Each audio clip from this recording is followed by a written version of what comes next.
నేను ప్రభువైన యేసుక్రీస్తు నామంలో మీ అందరికీ వందనాలు. దేవుని స్తోత్రం. దేవుడు మాటలు ఇందాం కుసేపు. దేవుడు చెబుతున్నాడు, దూత అంట ప్రకటన గ్రంథంలో 18వ అధ్యాయంలో, అటు తర్వాత మహా అధికారం గల వేరొక దూత పరలోకం నుండి దిగివచ్చుట చూస్తుతిని అంటున్నాడు భక్తుడు. చూస్తుతిని అంటున్నాడు మాట. దూత దిగివచ్చుట చూశాడంట. మనం దేవుణ్ణి వెంబడిస్తే వాళ్ళం దేవుణ్ణి దర్శనం చూడగలుగుతున్నామా? చూడలేకపోతాం. మరి చూసేటట్టు భక్తి చేయాలి. మనం దేవుణ్ణి హృదయంలో పెట్టుకుని ఆయన మట్టుకే ఆరాధన చేయాలి.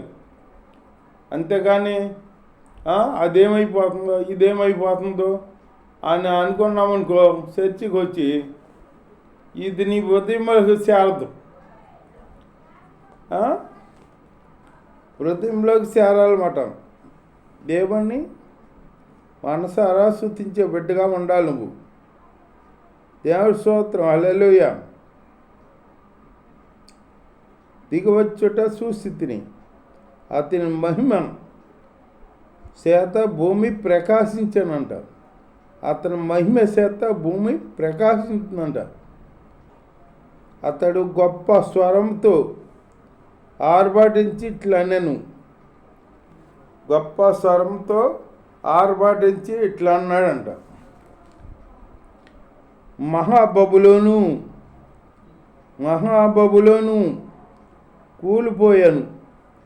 కూలిపోయాను, అది దెయ్యములకు నివాస స్థలమును, పతి అపవిత్రాత్మలకు ఉనికి పట్టును, అపవిత్రాత్మలను అహస్యము నైనా పతి పక్షికి ఉనికి పట్టును అయ్యను. పతి అపవిత్రాత్మలకి ఉనికి పట్టు అయిందంట. బబులోను కూలిపోయాను అన్ని కేకేస్తుందా దూత. కూలిపోయాను, అది దెయ్యములకు నివాస స్థలమును, పతి అపవిత్రాత్మలకు ఉనికి పట్టును అయిందంట. దేవుడు మనము నశించిపోతాం. దేవుడికి ఇష్టం లేదు భూలోకంలో. ప్రతి రాష్ట్రంలో, ప్రతి దేశంలో, ప్రతి ఒక్క బిడ్డ, భూలోకంలో ప్రతి ఒక్క బిడ్డ రక్షణ పొందాలి. ఏ పట్టణం, ఏ పల్లి, ఏది నశించకూడదని దేవుడు ఆశ.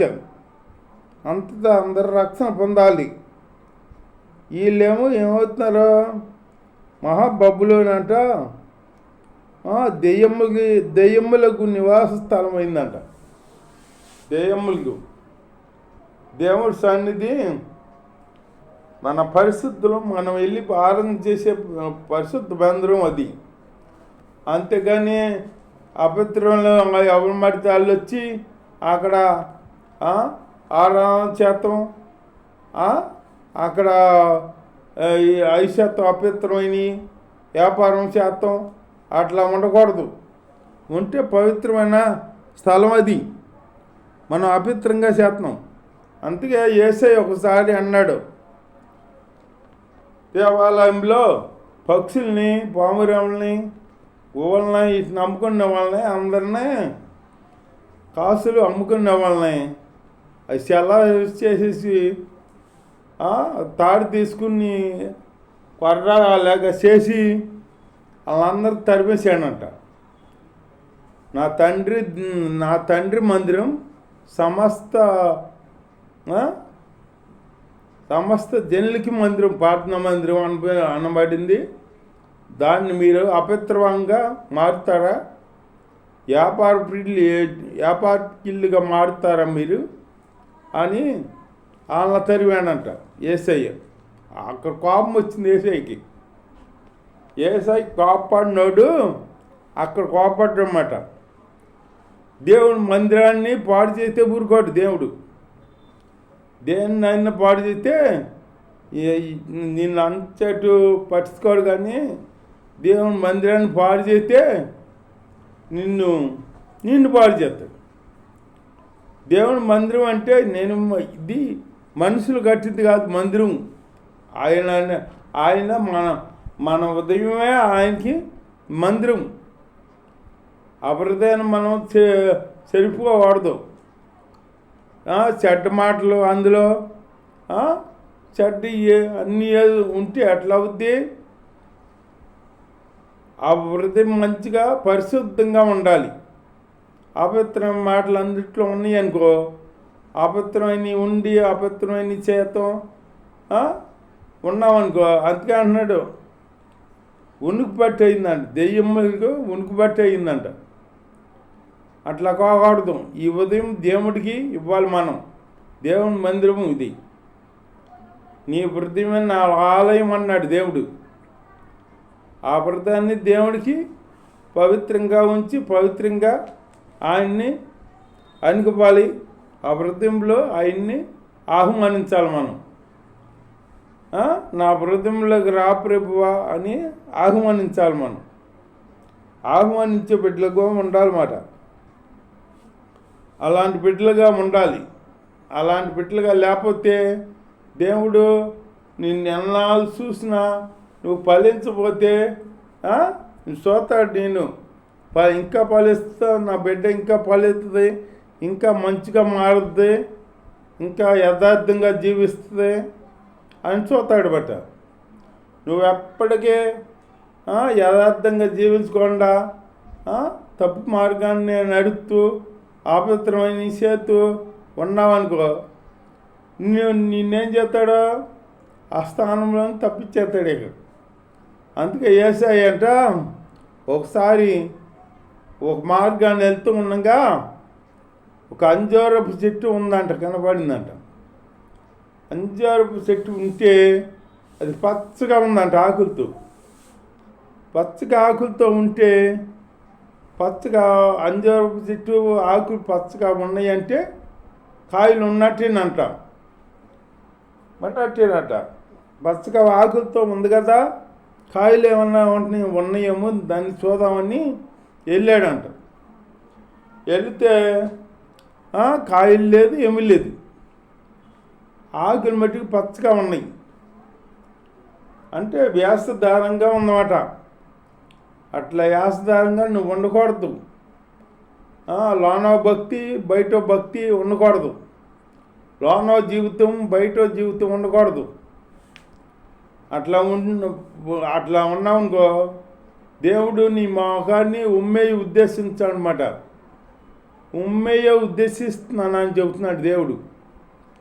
నువ్వు ఉంటే చల్లగా ఉండు, లేకపోతే ఎచ్చగా ఉండు. నువ్వు ఎచ్చగా ఉన్నావు అనుకో, నా నోట నుంచి నీ ఉమ్మేయి ఉద్దేశిస్తా అన్నాడు. ఉమ్మేయించుకోకూడదు మనం. దేవుడి చేత బల మంచి దాసరాలా, ఈ కొంచెంలో నమ్మకంగా ఉండవు, ఈ కొంచెంలో నువ్వు కరెక్ట్గా ఉన్నావు, నువ్వు మంచి భక్తి చేస్తున్నావు అని మెచ్చుకోవాలి. అంతేగాని దేవుడు మనల్ని అసహించుకునే జీవితంగా మనం అనకూడదు.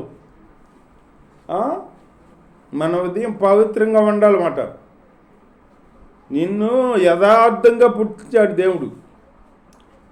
ఆ యథార్థంగా పుట్టించాడు, కానీ నిన్ను ఎటమాటితట్ట పుట్టిలా. దేవుడు నరుణ్ణి యథార్థంగా పుట్టించాడంట. కానీ నరుడు ఆ పనులు ఈ పనులు కల్పించుకుని తంత్రాలు మంత్రాలు అవి చేసుకుంటూ యథార్థత కోల్పోయాడనమాట. అందుకనే ఆ యథార్థత కోల్పోయాడు కాబట్టి నరుడు యేసయ్య మన మధ్య వచ్చాడు. యేసయ్య మన మధ్యకి యేసుక్రీస్తు ప్రభువులాగా వచ్చాడు, వెలుగై వచ్చాడనమాట. మనం చీకట్లో ఉన్నాం, చీకట్లో కొట్టుమిట్లు ఆడుతున్నామన్నమాట. ఈ చీకట్లో ఉన్న వాళ్ళని ఎలుగెత్తాకి వచ్చాడు దేవుడు. యేసయ్య దేవుడు ఎలుగైన దేవుడు. ఆయన ఎలుగయ్యింది వచ్చాడు.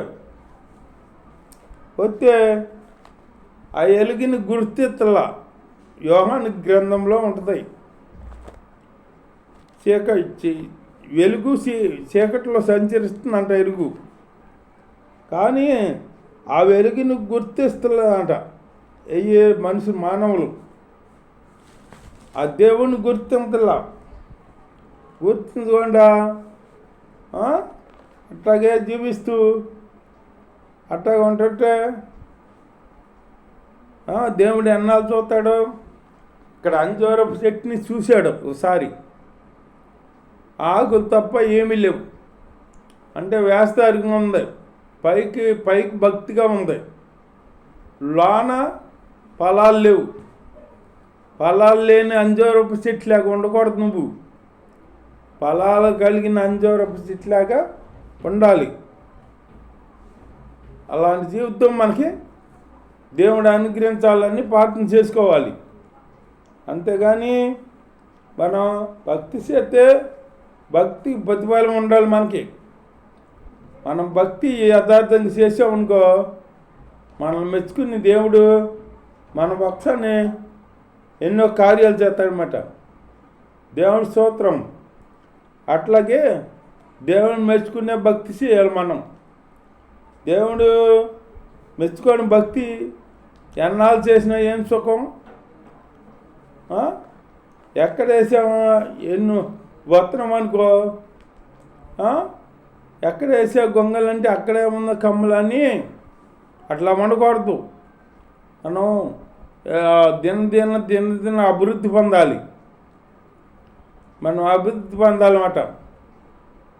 శరీరీతిగా అభివృద్ధి పొందాలి, ఆత్మీయ రీతిగా అభివృద్ధి పొందాలి. ఆ ఆత్మ ఫలాలు చూసి దేవుడు మెచ్చుకోవాలి.